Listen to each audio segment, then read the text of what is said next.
This is a production of Cornell University.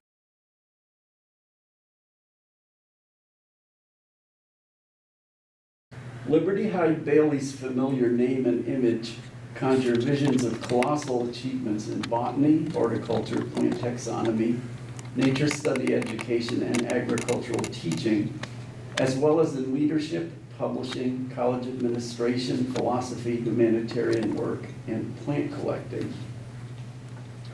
What can be said of this world-famous man and his legacy, about whom whole books have been written?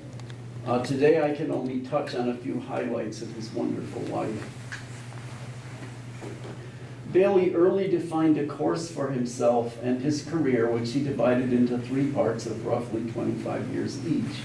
The first was for his education and training, the second for his career and service, and the third was to investigate and write about whatever interested him.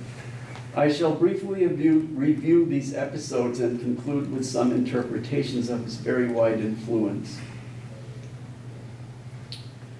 Liberty Hyde Bailey Jr. was born on March 15, 1858, the third son of Liberty Sr. on the left, and Sarah Harrison Bailey, his mother, on the right.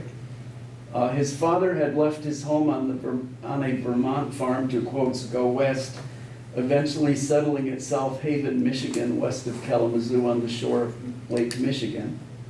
Young Liberty literally grew up on the frontier with companions of the Potawatomi tribe, flocks of passenger pigeons flying overhead in his father's pioneer log cabin on the property. His mother died of diphtheria when he was 4 years old, and Liberty also had lost his oldest brother to scarlet fever a year before. The birth site, the house where he was born, is now preserved as a museum. On this farm, his father maintained a large apple orchard, and as a youth, Bailey mastered grafting to such a degree that he was hired by neighbors to assist in their orchards. He also developed a deep love of everything outdoors, especially birds and wild plants. His father encouraged the boy to continue his mother's flower garden after her death, and from this experience may have sprung his almost spiritual, lifelong love of gardens and things of the garden. Liberty started school in 1864, and his teacher, Mrs. Field, encouraged his interest in natural history and the Latin language. As a teenager, he avidly read Darwin's Origin of Species and Asa Gray's Field, Forest, and Garden Botany, not knowing that he would later teach a Cornell course about and write a book on evolution, or that he would work with Gray at the Harvard Herbarium and eventually revise Gray's botany text. He overcame a stuttering problem and exhibited great intelligence. In 1876, Liberty met Lucy A. Millington, shown in the photograph here, an Adirondack botanist who was visiting the area. She catalyzed his interest in botany, but cautioned him about the snarls of the large sedge genus Carex, on which Bailey would later become an authority, and gave him a small red vasculum, or plant collecting case, which he used for many years. Soon after, with his father's approval, he invited William J. Beal, professor of botany and horticulture at Michigan Agricultural College, to lecture at South Haven. Contact with these two important early botanists was pivotal in Bailey's life. In 1877, he entered Michigan Agricultural College to study with Beal. At the entrance examination, he met a young woman named Annette Smith, who would later become his wife. Liberty graduated from college in 1882. During his senior year, he had founded and edited The Speculum, a campus newspaper, and wrote many editorials in a column of college news. He was also president of the Natural History Society, giving frequent speeches. During this period, Bailey became aware of his great talents for communication that were to keynote all future work.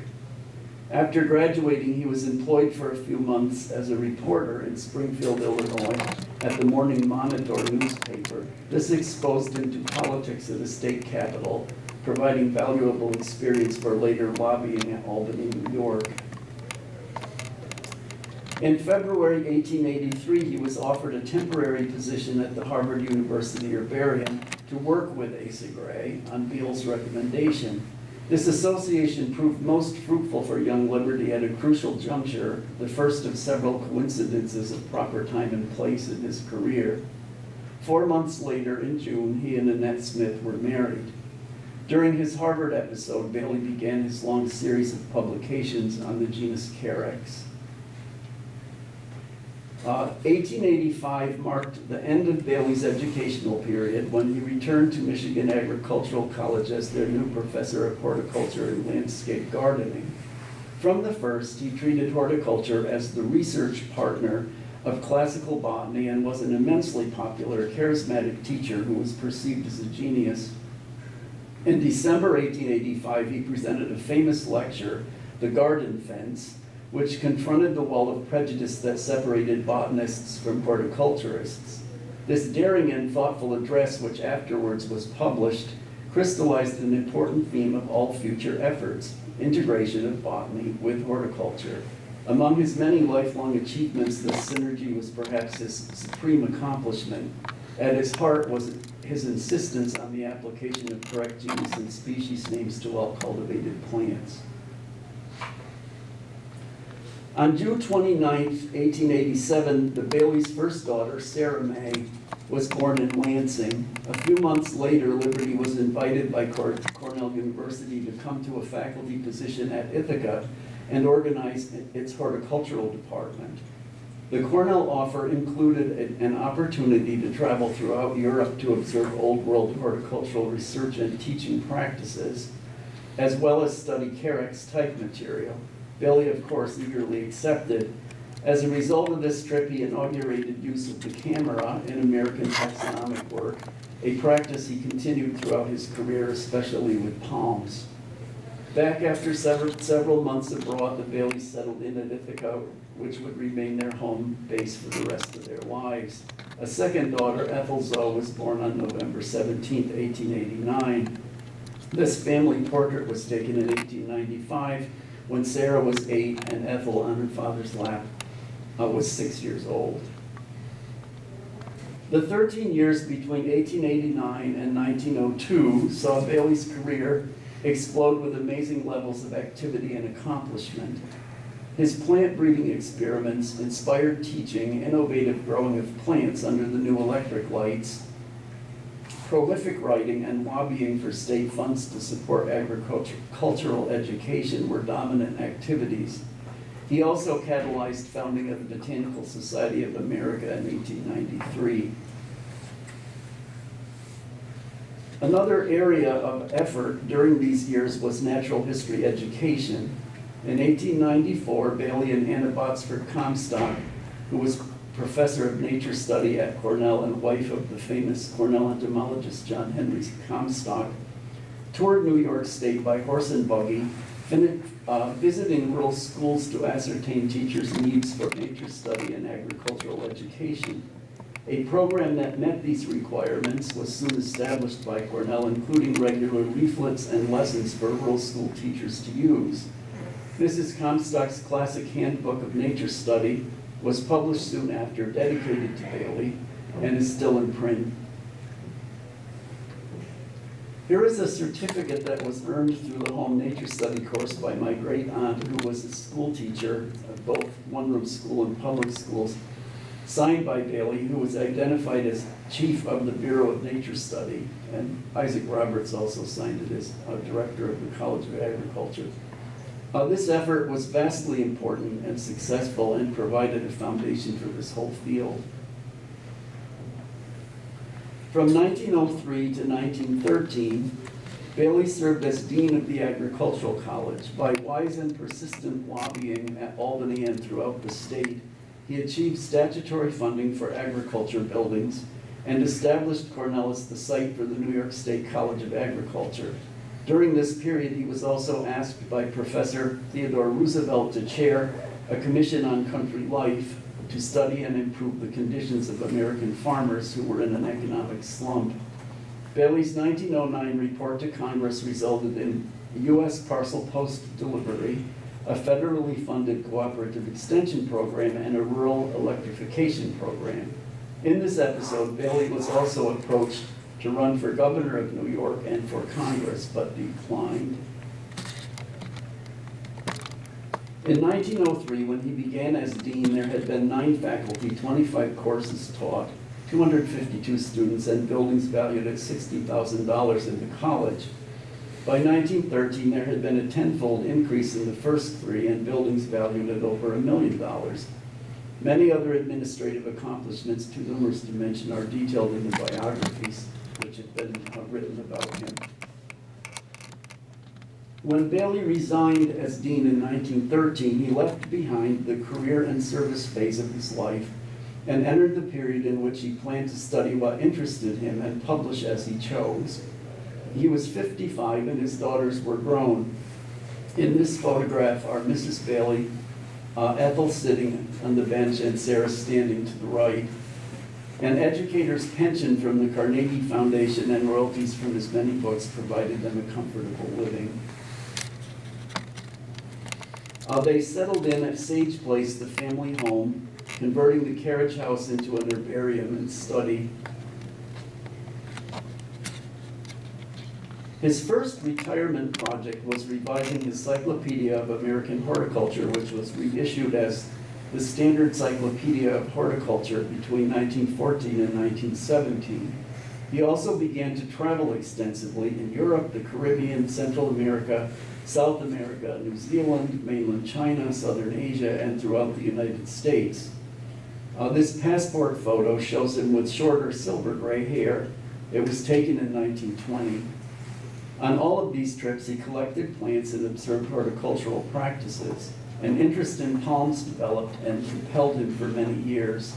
Books and scientific monographs poured from his pen like water from a faucet.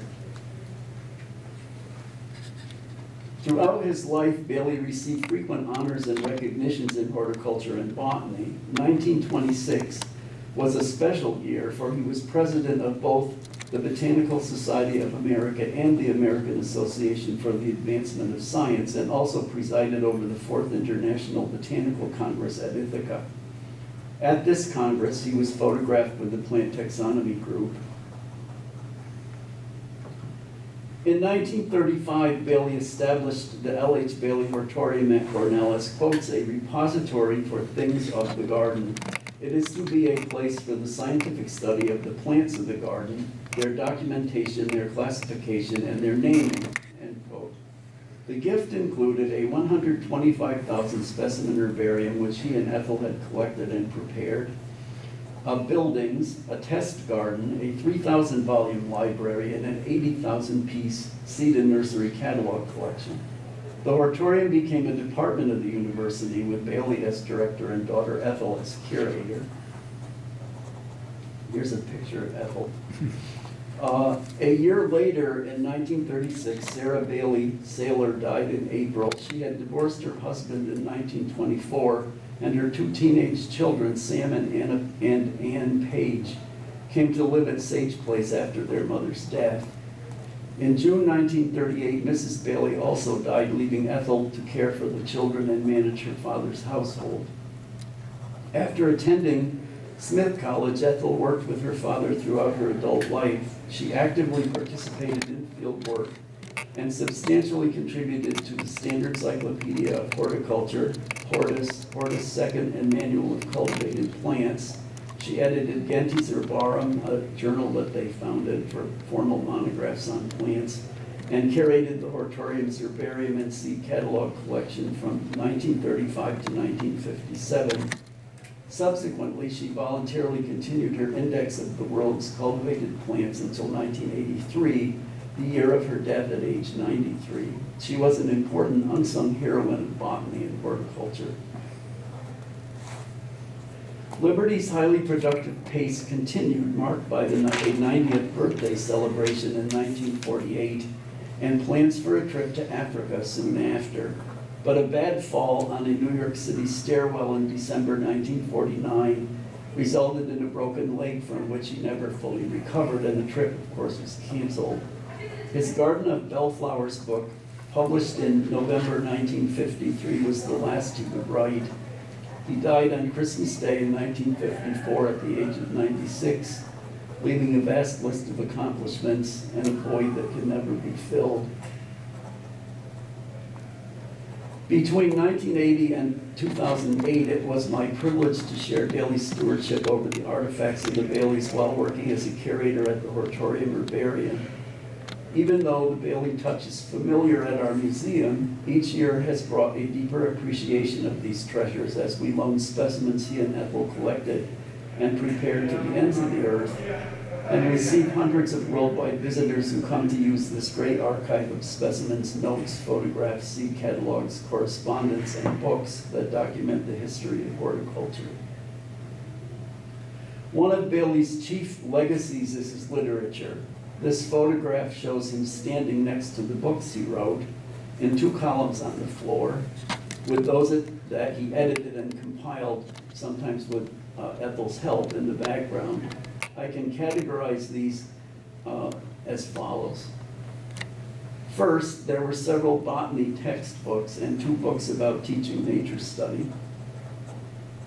Second, a series of practical books of horticulture, including forcing, pruning, garden making, and similar themes.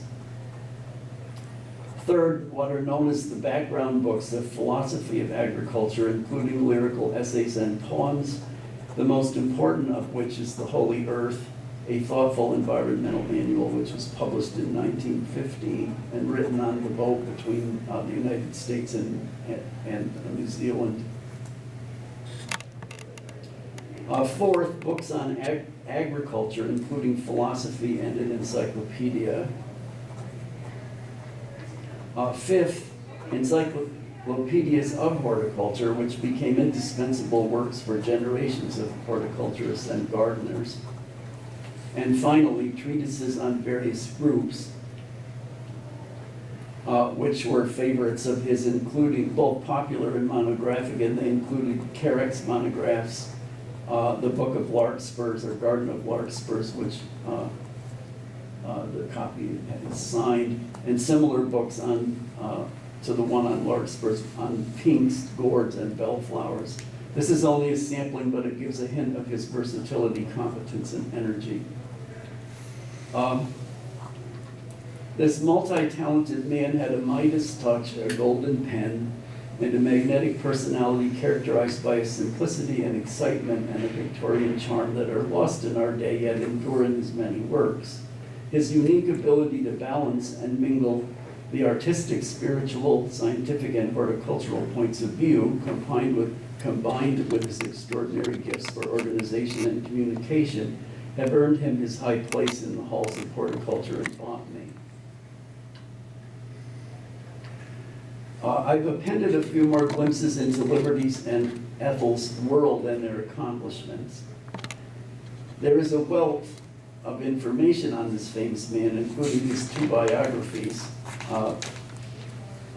Rogers's work is a biography that places Bailey's life and efforts within a larger context of what was happening in botany and horticulture in America and Europe, and it's very well documented with citations and footnotes.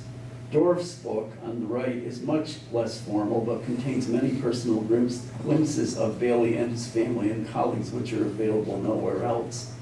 Among primary sources, the Hortorium has many field notebooks from his trips, plus typed transcriptions and records for some of these, many letters, photos, and other documents, and of course the specimens themselves in the herbarium and his literature about them. There's also much original source material in the University Archive and the Kroc Library at Cornell. So now some glimpses of them in the field, he and Ethel. First of him. During the last half of June in 1888, Bailey joined W.J. Beale, who's in the hat with the beard on the left, his mentor, and C.F. Wheeler, a Michigan botanist who published the state checklist of plants in 1881, the second from the right with the squarish kind of hat. On a covered wagon trip across the northern lower peninsula of Michigan, accompanying them were 2 senior students, a wagon driver, and reporters from 2 Detroit newspapers. There are wonderful first-person accounts of this trip from the Detroit Free Press and Tribune, as well as about 400 herbarium specimens which have been deposited at Michigan Michigan State University, formerly Agricultural College, the Bailey Hortorium Herbarium, and the Gray Herbarium at Harvard. A June 12th newspaper account described Bailey thus. This is a quote. "The second of the party is L.H. Bailey, professor of horticulture at the Agriculture College. He is a shrewd scientific man about 30 years of age. He is a devout worshiper of his profession and positively revels in the opportunities for investigation and scientific research presented by his present surroundings. He is out of bed at the most unearthly morning hours, splashing around in the dew and malaria, bending with his intellectual head very close to the earth and gloating over the new and mysterious in nature. He comes back to camp with his brain teeming with newly acquired information and a most ravenous appetite," end quote. This trip proceeded from Lake Huron on the right, to Lake Michigan on the left, and the track is indicated in black, and the dots are where they stopped after a day's travel. Botanists Garrett Crow and Ed Voss produced a fascinating and thoroughly documented historical reconstruction of this trip in 1976 that was published as a 70-page issue of the Michigan Botanist, the title of which is on the bottom here. Okay, now, Mary Moon wrote an article about, in the Hortorium's journal Bailey in 1958 about Bailey's, the Bailey's trip to China, which was a very important thing. And Bailey published his account of the botany of that trip in the first issue of Jenkins Herbarium, which was published in 1920. So this was in 1917 during World War I, when Bailey was 58 years old. Liberty, Mrs. Bailey, and Ethel departed on February 12th from San Francisco on a Pacific Mail Line vessel to the Orient, planning to combine a visit with Sarah and her family with Liberty's botanical and horticultural agenda. Sal's husband, Horace Saylor, was on the faculty of St. John's University in a suburb of Shanghai. They stopped briefly in Japan, which is the scene shown here.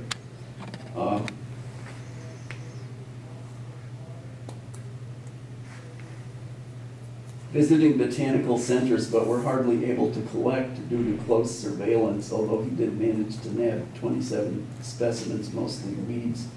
Bailey was photographed in a jinrickshaw there on the lower right. After arriving in Shanghai in March, Bailey immediately started a garden to grow and observe local plants, especially Brassicaceae. From there, the family took sightseeing trips, but Liberty also made a trip to a missionary town and summer resort on the Hupa-Honan border, and to a Daoist monastery to collect plants, the first person ever to explore the region botanically. Although planning to stay a year abroad, the family was actually back in Ithaca in September due to the war. Bailey's Jenkins Herbarium paper has a complete listing of collections and includes photos of habitats, human environments, and new plants. He found 20 new species of plants, 15 new varieties and forms, and made 9 new taxonomic combinations as a result of this trip. His 2,000 specimens, representing almost 900 species in about 500 genera, repose in the Hortorium's collection and are very valuable. Now here's a picture of Bailey as a photographer in the field. He was a lifelong champion of this method of documenting plants as an adjunct of botany and horticulture. And here he is behind the camera in a rare photo from the tropics. And this was particularly important in studying palms because these plants are so huge, and one can only bring back pieces of the inflorescence and fronds and fruits and so forth. And thus, you need a picture for the context. These are pictures of Ethel and Liberty in Venezuela. The January 19, 1949 issue of Life magazine ran an article on Bailey which noted, quote, Dr. Bailey takes pack mules into the wilds of Venezuela along the Orinoco River looking for new plants. On this trip in 1921, he found 25 new plants. He took his daughter Ethel Zoe Bailey, also a botanist, with him, end quote. The trip lasted from December 12, 1920 through March 8, 1921. Most of their time was spent in Venezuela, in and near Caracas and along the Orinoco River. This beautiful picture in the upper left shows Ethel and Liberty looking for crocodiles on the Orinoco River, while the other shows Bailey with plant specimens, presses, and vascula in Caracas with the steamer trunks that were used to store and ship their collections back to the United States. Here they are in field outfits in 1931, upper left, on Barrio Colorado Island in the Panama Canal Zone. They kept field notebooks of their trips that are very interesting to look at. Two of them are shown in the middle, and they later used these to prepare labels for their specimens. And then there's a specimen fragment in the lower right that shows their method of housing palms in folders with loose pieces that were tagged. The writing on the label and on the tag are Ethel's, and there's a Liberty made a name change on the name after Raffus, where another name was crossed out, and he wrote his redetermination after that. They had very different looking handwriting, so it's easy to tell who wrote what part of things like this. A corollary of extensive collecting is preparing and using the specimens gathered on these journeys. Here are some glimpses of the Bailey's home and early hortorium settings in which they prepared and stored their botanical treasures. Bailey had a large test garden at Sage Place. Here he is in the garden in 1949. I think it was the end of November, and they just happened to have a good day without snow. The Baileys were always growing things, sometimes many species or varieties of the same genus in parallel as an aid to their study. They also maintained a greenhouse at Sage Place on the right. This is Harry Boyce, who was described as Bailey's coachman and gardener in the Sage Place greenhouse after 1913, when they lived there. The suite of buildings they occupied at Sage Place were situated on a plateau overlooking downtown Ithaca between East State Street and East Seneca Street. The house was on the downhill side right off State Street. Narrow rooms uphill connected the house to the large carriage house, which became their Herbarium in later years. Here are two interiors of the Sage Place Herbarium working area, which was between, it was downhill from the Herbarium. The lamp within the tan triangle on both photographs is a point of reference for this room where Bailey wrote his books. This view, the one on the top is looking downhill towards State Street, and Bailey sat in the area right under the triangle with the lamp when he wrote the books and other things that he produced there. The other one is a view from the south end of the room looking north towards the Herbarium, which is through the open door at the very end. The sweater on the door is the entrance to the dark room, which they always were using. Note the beautiful custom-built wooden Victorian herbarium cabinets and tables. And I was in this when it was still being used by Miss Bailey, and it was an amazing, beautiful, quaint kind of setting.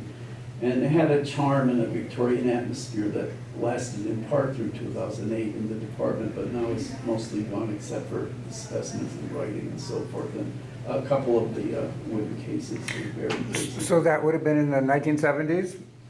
That you were there? It would have been in the early 1980s. 80s. Yeah. Okay, Sorry.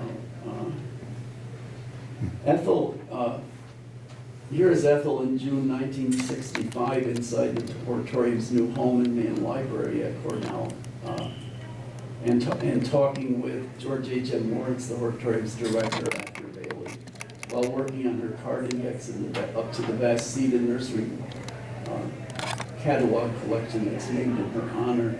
Miss Bailey was official curator of the Hortorium from 1935 to 1957 and continued to volunteer daily until her passing in 1983 at the age of 93.